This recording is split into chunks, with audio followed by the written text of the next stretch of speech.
حضرت لقمان علیہ السلام فرماتے ہیں، دوست سے راز کی بات مت کہے، ہو سکتا ہے کل کو وہ تمہارا دشمن بن جائے۔ حضرت لقمان علیہ السلام فرماتے ہیں، خدا کے واسطے جو کام کرو اس میں بندوں کا خوف نہ کرو۔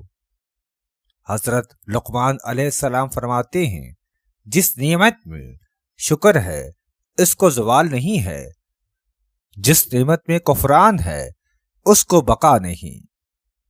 حضرت لقمان علیہ السلام فرماتے ہیں، دوستی حق کو سرمایہ نجات خیال کر کہ بغیر سرمایہ کچھ فائدہ نہ ہوگا۔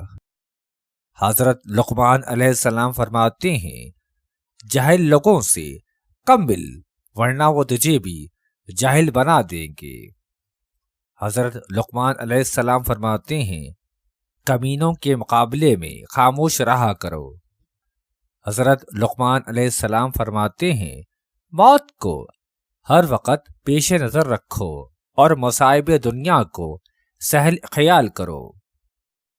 حضرت لقمان علیہ السلام فرماتے ہیں، زیادہ سنو اور کم بولو۔